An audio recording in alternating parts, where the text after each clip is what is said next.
Fala turma, sejam todos bem-vindos. Eu sou Paulo Barreto e esse é um canal sobre apostas esportivas. Para você que já conhece o canal, sabe do conteúdo que a gente entrega por aqui, vai na confiança, ó, e já deixa o teu like nesse vídeo porque vem conteúdo pesado por aí, tá bom?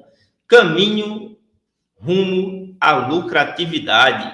Quais são as coisas que você não pode deixar de fazer, de saber, de entender para poder chegar a esse caminho aí tão sonhado para diversos apostadores do Brasil e do mundo, tá bom? Sem mais delongas, vamos aqui aos passos que você deve seguir para chegar aí no pote de ouro dentro das apostas esportivas, beleza? Então, minha primeira dica para você é essa aqui, ó. Conhecer profundamente o esporte que você vai trabalhar, tá bom? E quando eu digo conhecer profundamente, isso engloba várias coisas, né? Conhecer, por exemplo, as regras. Por exemplo, não adianta você querer ir apostar em beisebol. Alguém diz, beisebol é um esporte muito lucrativo, você deveria apostar nele. Bom, você entende realmente quais são as regras do beisebol, como se faz os pontos, como é que a partida é desenvolvida, né? Todas as nuances desse esporte que pode ser o esporte lucrativo para você. Eu, por exemplo, né, até entendo de beisebol, né, mas tem algumas coisinhas que eu não entendo e por isso não faço parte aí desse esporte. Mas entender do esporte em si também não é sinônimo que você vai ser lucrativo. Essa é apenas uma etapa, porque se for só entender do esporte, a gente tem diversos comentaristas esportivos, por exemplo, aí, que seriam as pessoas mais lucrativas dentro das apostas esportivas, pelo menos em tese, são caras que vivem disso, que, né, se aprofundam em conceitos para que possam trabalhar melhor dentro das análises que eles fazem aí, são especialistas em futebol, em basquete e tudo mais, mas só conhecer do esporte não é suficiente, mas é um pré-requisito sim, tá bom? Tem que conhecer profundamente. Tem que saber, por exemplo, que em alguns esportes tem prorrogação, se essa prorrogação tem um limite, ou se não tem, vai se repetindo, se não vai, quais os resultados possíveis, enfim. Toda essa carga de coisas aí, técnicas, né, que são das regras, e do funcionamento do jogo em si, né, o que é o objetivo do jogo, o que não é, se esse esporte, né, o desempenho individual interfere mais, interfere menos, se os jogadores buscam por marcas individuais ou não dentro daquele esporte, né, se for um esporte coletivo, por exemplo. Enfim, tem várias nuances aí, e conhecer o esporte profundamente, tanto da parte técnica quanto da parte tática, é fundamental para que você seja lucrativo nas apostas esportivas, tá bom? Aí você diz, não, mas eu uso só estatística. Por mais que você use só estatística, entender do esporte é imprescindível para você chegar lá. Bom, mas nem só isso, né? Você tem que entender também o funcionamento do mercado. Quando eu falo do funcionamento do mercado, é do mercado das apostas esportivas, né? O mercado que você vai estar inserido ali. Então, se eu apostar em futebol, quais são os mercados disponíveis para uma partida de futebol?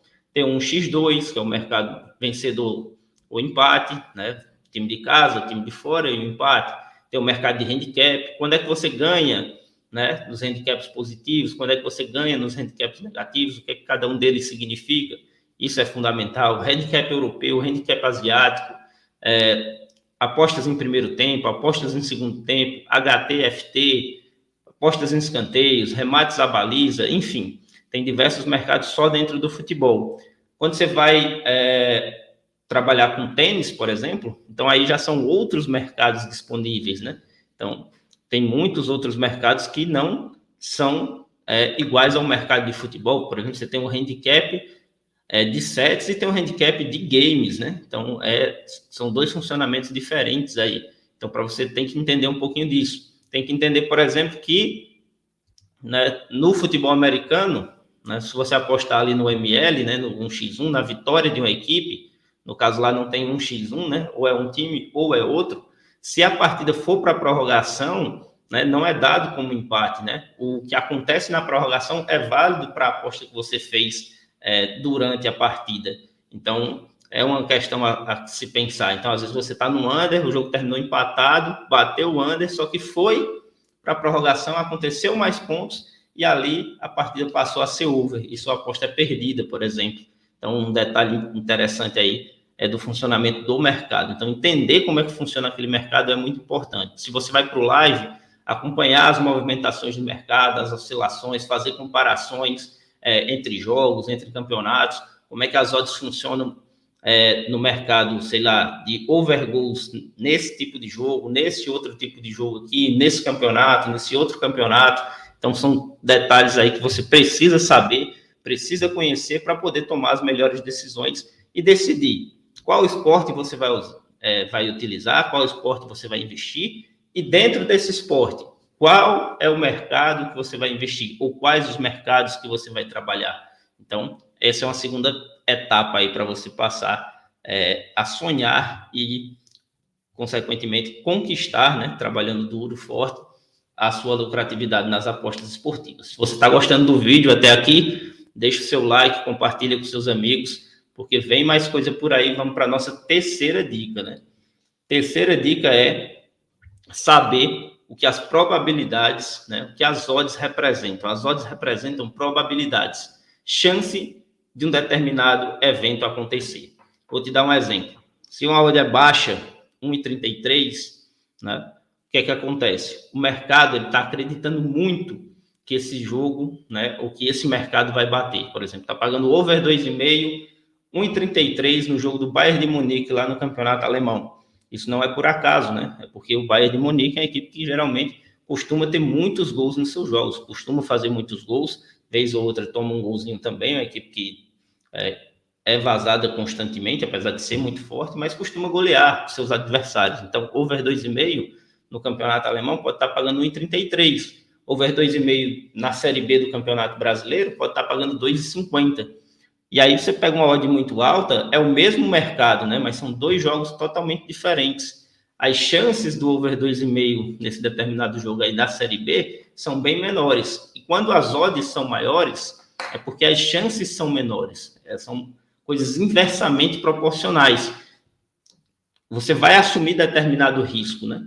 Então, o prêmio vai ser maior para aquelas coisas que te oferecem chances menores de acontecer. E o prêmio vai ser menor para coisas que têm mais chance de acontecer, né? Então é por isso que as odds do Manchester City, por exemplo, são odds baixas para ele vencer, né? Porque a chance dele vencer, ela é grande. Então você tem que entender isso, tem que se aprofundar nesse assunto. Tem outros vídeos aqui no canal sobre odds, né? Tem uma playlist ali só sobre odds, então vai lá, dá uma olhadinha, né? Eu explico com termos técnicos, explico com termos mais leigos também. Então, tem coisas com vários exemplos lá para que vocês entendam mais profundamente isso. E quanto mais você entender isso, mais você vai entender o conceito de valor, que é um conceito muito importante dentro das apostas esportivas. Apostas com valor, as apostas que vão te dar lucro a longo prazo, tá bom? Então, saber o que as odds representam, usar elas ao seu favor. Nossa última dica: aplicar uma boa gestão de banca. Você tem que ser controlado financeiramente, principalmente dentro das apostas. Nas apostas esportivas, a gente está lidando com dinheiro a todo momento, né? Então, por que é que você vai apostar R$100 nesse jogo e 50 nesse outro jogo? Isso tem que estar pré-determinado, né? Isso tem que ter a ver com o conceito de valor. Se ali tem mais valor, se ali tem menos valor. Você pode aplicar uma gestão de banca de stake fixa, sempre apostar 100. Sempre apostar R$10, sempre apostar R$5, mas esses 5, esses 100, esses 10 representam quantos por cento da sua banca? Você vai dividir a sua banca em quantas unidades? Em 50, em 20, em 30, em 100, em 200? Depende. Isso depende dos seus objetivos, depende do grau de maturidade que você tem dentro das apostas esportivas, do valor da sua banca, tá bom? Então, tem que ter um estudo aprofundado sobre gestão de banca, entender como é que funciona, saber por que tem que aplicar e por que você tem que aplicar. Porque uma boa gestão de banca, ele vai proteger o seu capital quando você passar por situações ruins, e nas apostas esportivas a gente passa por situações ruins, a gente passa por períodos onde a gente tem uma sequência ali de head, o pessoal chama de bad run, e isso precisa que essa gestão de banca segura a peteca para você que você não quebre a banca, para que você não tenha um emocional abalado. Perder ninguém gosta, mas isso realmente acontece. E a mesma coisa no lucro, né? Quando você está numa good run, né? Ou seja, você vem tendo sequências boas aí de apostas e de vitórias, o que acontece? Muita gente se empolga, muda a gestão de banca e aí, ó, logo o jogo se inverte. Então, a gente vive numa gangorra, né? As apostas esportivas não é uma constante, ó, subindo o tempo todo, ela sobe, desce, sobe, desce. O que você quer é que ela mais suba do que desça, né? Tenha mais oscilações positivas do que negativas. E você tem que estar preparado para isso, com uma boa disciplina e com a gestão de banca adequada para o método que você está desenvolvendo dentro das apostas, beleza? Espero que vocês tenham gostado, né? Recapitulando aqui as 4 dicas: conhecer o seu esporte profundamente, conhecer como funciona o mercado que você quer apostar, né? Quando é que você ganha, quando é que você perde, conhecer o que as odds representam, né? Para poder tirar vantagem disso. Odds representam porcentagem, né? Probabilidade daquele evento acontecer. Eventos com probabilidades maiores, né, vão pagar odds menores, eventos com probabilidades menores vão pagar odds maiores, tá bom? E aplicar uma boa gestão de banca para maximizar os seus lucros e reduzir os seus prejuízos. Espero que tenham gostado. Deixe seu like, compartilhe esse vídeo e se inscreve no canal. Forte abraço. Logo a gente está de volta aí com mais conteúdo para vocês.